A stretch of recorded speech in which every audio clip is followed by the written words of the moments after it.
ẹ káàbọ̀ padà bó ṣe ń lọ lẹ́tọ̀ lórí pápá tí Orísun ó ní à ń yànnàná àwọn ohun ọlọ́kanòjọ̀kan tó ń ṣẹlẹ̀ lórí pápá pàápàá nínú eré ìdárayá ní gbogbo àgbáláyé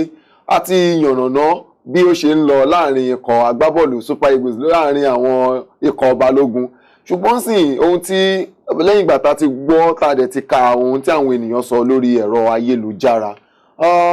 mo fẹ́ jẹ́ kí a tún yẹ ohun tí ààrẹ ti àjọ tó mójútó ọ̀rọ̀ eré bọ́ọ̀lù àfẹsẹ̀gbá NFF ìyẹn Amaju Pinnick ohun tó ń sọ wípé àfi dandan ńlá tóun bá gba foreign coach ìyẹn akọ́nimọ̀ọ́gbá láti òkè òkun ṣé orí bíbẹ́ lògùn orí fífọ́ ni àbí igi yóò dá yọ́pọ̀ ná Razak àbí kí nìkan tó rò. nígbà míì má bínú nígbà míì orí bíbẹ́ máa ń jẹ́ ògùn orí fífọ́. àbí dèmí. orí èkó ní bẹ́ bọ́lẹ̀ náà tó bá fi di tó soft dáadáa sí ẹgbàá mọ́ orí fífọ́ yẹn gan awa gbígbà. nǹkan tí mo kàn fẹ́ sọ ni pé over the years Westerhoff ni our best foreign coach tàti gbà over the years sí mo parọ́. ìyẹn tó sọ yẹn níbi tọ́rọ̀ gbédé lórí ọ̀rọ̀ football Nàìjíríà because àti gba Lagabak kò padà dé Nàìjíríà ó gbàgbé lọ ní àti South Africa ló ti padà sílùú ẹ̀ ó pòórá ní ọmọlọ́mọ ò ní wá jẹ́ kí ilẹ̀ Nàìjíríà kan lọ sọ pé kó máa kú sí ó padà sílùú ẹ̀ náà ni meanwhile ṣó gbé akọjá anywhere kò gbé akọjá anywhere tó bá dẹ̀jẹ̀ pé kí ló kọ kóòchì Amadu Shuaibu ló mú wa lọ sí World Cup yẹn gbà tó kúrò ní group stage tí ó kúrò ní group stage dáadáa wọ́n máa sọ pé nítorí àgbà foreign coach náà ni mímọ̀ foreign coach ló gbé wa lọ sí World Cup yẹn àdẹ̀kọjá group stage yẹn náà. So nǹkan tí mo fẹ́ sọ ni pé coach wo gan ló wà nílẹ̀ tá a fẹ́ gbà gan báyìí sìn ẹ ká wò láti bẹ̀ tá a bá sọ pé a fẹ́ gba àwọn foreign coaches tó wà nílẹ̀ ìsìn ṣáà lówó ẹ̀ tí wọ́n ta fẹ́ san àwọn inferior foreign coaches náà la ṣì máa lọ gbà. nǹkan tó mú so àwọn inferior yẹn náà a ṣì láwọn better local coaches tó ṣì dá mi sọ pé ká tún gba local coaches o mo fi hàn pé bóyá ká fún foreign coach ní bóyá ìṣara bóyá kó tiẹ̀ ṣe bóyá kó ṣe 2018 World Cup yìí ká tiẹ̀ kò níbi tó fẹ́ gbé wa dé ní 2018 World Cup qualifier yìí. Amaju Pinnick sọ̀rọ̀ kan nípa ti foreign coach yẹn torí ti mọ̀ wípé ibi tí ọ̀rọ̀ ètò ọrọ̀ ajé orílẹ̀-èdè Nàìjíríà dé dúró ń sìn kò sẹ́ni tí kò kàn ó wá sọ dé ó kò tẹ̀ níbẹ̀ pé ẹrù Pọ́ọ̀lù ẹrù jọ ni o pé kì í ṣe ìjọba àpapọ̀ ló máa san owó tó ló ti mọ̀ pé tọ́rọ̀ bá ti débi owó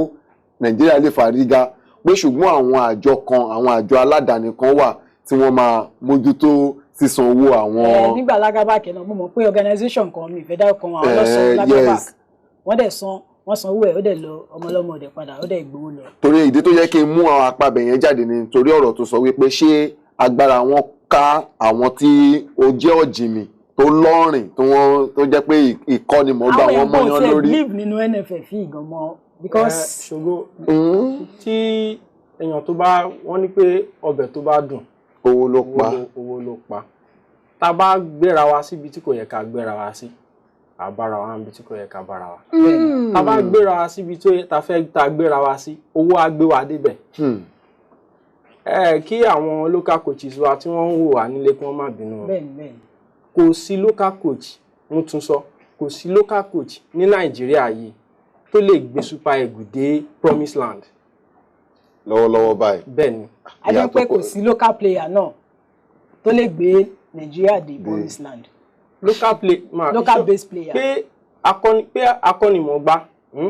gbogbo alámọ̀ pé Messi mọ̀ bọ̀ gbá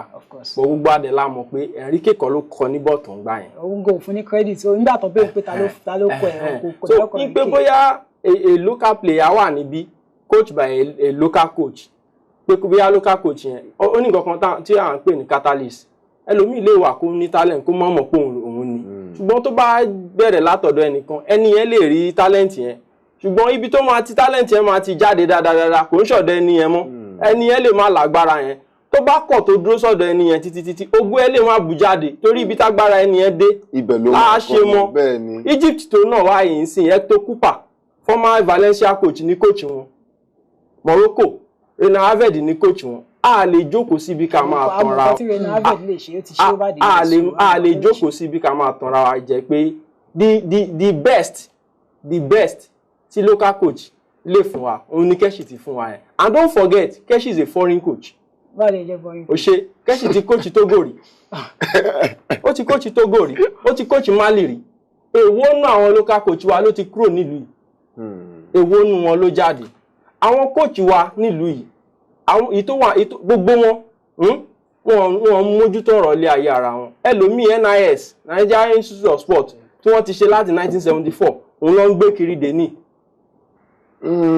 nǹkan tó sọ yẹn Razak má bínú pé mo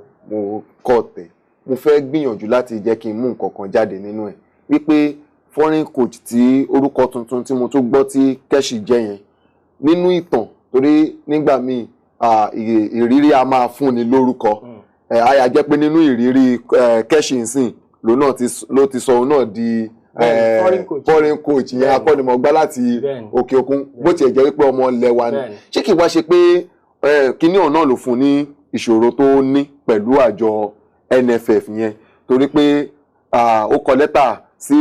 orílẹ̀-èdè kan láti bá wọn dúnàdúrà pé òun bọ̀ wá kóòchì wọn so ṣùgbọ́n lọ́wọ́lọ́wọ́ náà báyìí ń sìn lẹ́yìn ìgbà tí wọ́n ti stark ẹ̀ náà síbẹ̀ ṣé kìí ṣe pé nítorí pé ó jẹ́ foreign coach yẹn torí pé kó má yẹ pé yẹn gan wọn appreciate ẹ̀ àbí kí ni nǹkan tí mo fẹ́ kó fọ ibẹ̀ yẹn kó mọ́. ṣé ìgbà míì wà tó jẹ́ pé gbogbo àwọn coach tó jẹ́ coach gidi ní gbogbo àgbáyé ìgbà míì wà tó jẹ́ pé tí nǹkan bá lọ déédéé fún wọn tàbí tí nǹkan ṣe bíi pé kò bára wọn wọn náà wọn wá àwọn sabatika wọn náà wọn fẹ́ lọ ṣe sinmi níbì kan ìgbà tí ọ̀rọ̀ Nàìjíríà rí bó ṣe rí yẹn tó bá jẹ́ pé Keshi bá mọ nǹkan tó ń ṣe nígbà yẹn ni ìbá tiẹ̀ sọ fún gbogbo àgbáyé pé jẹ́ tiẹ̀ fi bọ́ọ̀lù lẹ̀ fún bí oṣù mẹ́ta kan tó ti yẹ yín ó fẹ́ padà sí fúbọ́ọ̀lù lẹ́sẹ̀kẹsẹ̀ kó lè fi yé wa Nàìjíríà pé ntẹ́ miss lélẹ́yìn òun ṣùgbọ́n ìgbà míì there is one language ní football only you are as good as your last result. Coach tó bá win World Cup lálẹ́ àná sí tó bá máa dàárọ̀ ẹ̀yìn sẹ́ni tó bá máa gbà kọ́tẹ̀ tó jókòó bá sọ̀rọ̀ lásán ní owó tó máa wà àkáǹtì ẹ̀. Coach tó dẹ̀ gba ọ̀mì ayò 7 lánàá wọ́n bá máa pè ń jọ́ kejì wọ́n lè mú lọ sí àárín èrò kọ́ lọ máa bá sọ̀rọ̀ ńbẹ̀ torí result alẹ́ àná òun láfi bá sọ̀rọ̀ láàárọ̀. Keshi ò farabalẹ̀ ni tó bá farabalẹ̀ ni gbogbo pé ń wáṣẹ́ kiri yẹn ó ṣeéṣe kó má wáṣẹ́ àìmọye African countries ní ibi tá a wà yìí tí wọ́n á pè tá a dẹ̀ ríṣẹ́ gidi. so Razak tó ń sọ ni pé síàsíà kókó náà kúrò níbi tó wà yẹn. kò sí ẹni tó máa situation tá a wà yìí sí ó sọ̀rọ̀ kan ní ìbẹ̀rẹ̀ ètò pé ká bá lọ gbé Ferguson àti Mourinho wá ní ibi tá a wà ká tó lọ bá Egypt yẹn ní tó ṣẹlẹ̀ iná ló máa ṣẹlẹ̀. Of course. If you don't plan it's two things if you don't plan to succeed you are planning to fail.